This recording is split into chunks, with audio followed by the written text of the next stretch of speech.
Hello friends, welcome to the ministry of update. इस video के माध्यम से आपको जो इन्फॉर्मेशन देनी है रिक्रूटमेंट एडवर्टाइजमेंट की, वो आपकी निम्हांस बैंगलोर की तरफ से है।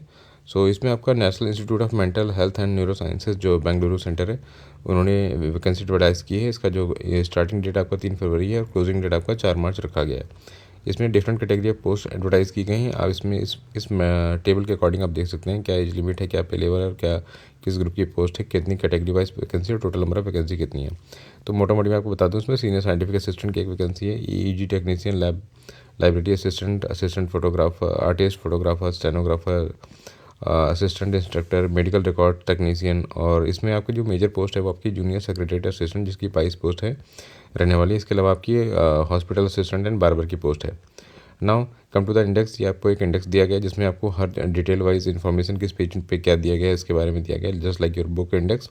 Now come to the table which having your eligibility criteria and syllabus. तो आपका देख सकते हैं कि इसके लिए क्या मांगा गया आपको। Senior scientific assistant human genetics के लिए आपका फर्स्ट या second class master degree equivalent in life science या फिर लाइफ साइंस में मांगा गया है, और 2 ईयर का रिसर्च एक्सपीरियंस मांगा गया है बायोलॉजिकल साइंस या मॉलिकुलर साइंस में। और इसी अकॉर्डिंग आपका जो एक्सपीरियंस है और क्वालिफिकेशन के अकॉर्डिंग ही आपका सिलेबस रहने वाला है। Now come to the EEG technician. तो इसमें भी अपने अकॉर्डिंग देख सकते हैं। हम बात करेंगे लाइब्रेरी असिस्टेंट की। लाइब्रेरी असिस्टेंट की पोस्ट टोटल यहाँ पर 3 है और यहाँ पर आपका लेवल 6 की वैकेंसी है ये, यानी कि 42वें ग्रेड पे। इसमें master degree in library science मांगा गया है। डिजायरेबल आपको कंप्यूटर नॉलेज चाहिए as per the qualification and experience. इसमें क्या चाहिए आपको, aptitude, reading comprehension, general mental ability, basic numeracy, data interpretation, current affair और interpersonal skill including communication skill, logical reasoning and analytical ability. तो basically इसमें library science का कोई syllabus ऐसे दिया नहीं है, तो शायद इसमें स्किल टेस्ट वगैरह लेंगे। सिमिलरली आप आर्टिस्ट, फोटोग्राफर, स्टेनोग्राफर के लिए भी देख सकते हैं। और हम बात करेंगे मेजर वैकेंसी जो आपकी जूनियर सेक्रेटरी असिस्टेंट की है। इसमें आपको बैचलर डिग्री की रिक्वायरमेंट है और मिनिमम 6 मंथ का कोई भी ट्रेनिंग कंप्यूटर कोर्स चाहिए, लाइक आपका डोएक है, CCC है, या फिर आपने PGDCA वगैरह कर रखा हो, नाइलेट का किसी को O लेवल या A लेवल किया हो, सभी आपके वैलिड रहने वाले। मिनिमम 6 मंथ का कोर्स होना चाहिए, या फिर आप कोई डिग्री होल्डर हो कंप्यूटर साइंस में। और इसमें आपका जो स्किल टेस्ट होने वाला है उसमें आपका 35 वर्ड पर मिनट इंग्लिश की टाइपिंग स्पीड, साथ ही साथ या फिर आप 30 वर्ड पर मिनट हिंदी में टाइपिंग स्पीड आपकी होनी चाहिए। ये आपको 10 मिनट के लिए अलाउ करेंगे।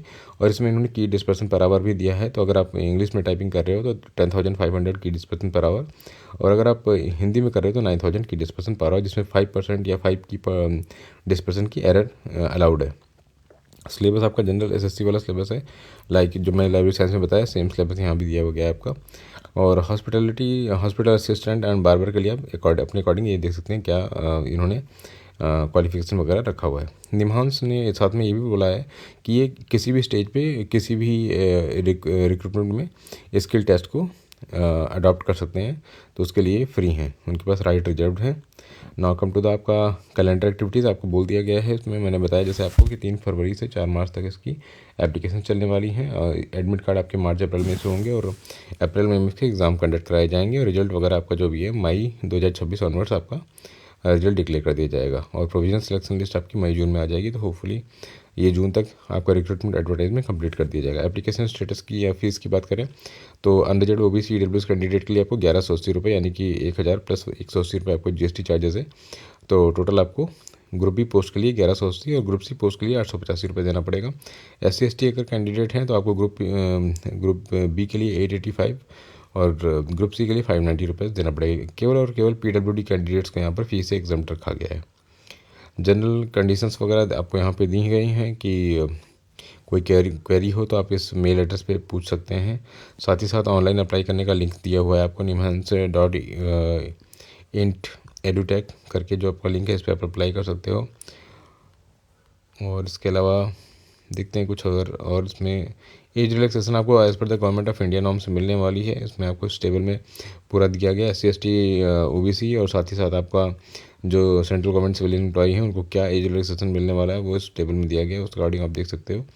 NOC के बारे में फॉर्मेट वगैरह दिया है। कैटेगरी या कास्ट सर्टिफिकेट के लिए भी दिया गया है, एडमिट कार्ड और pattern of scheme of examination.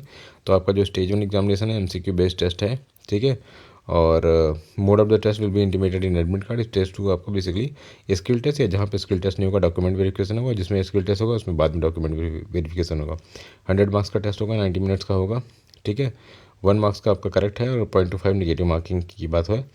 और क्वालिफाई करने के लिए मिनिमम क्वालिफाइंग क्राइटेरिया भी रखा गया है, 40% for UR-AWS and 35% for OBC, 30% for SC/ST PWD।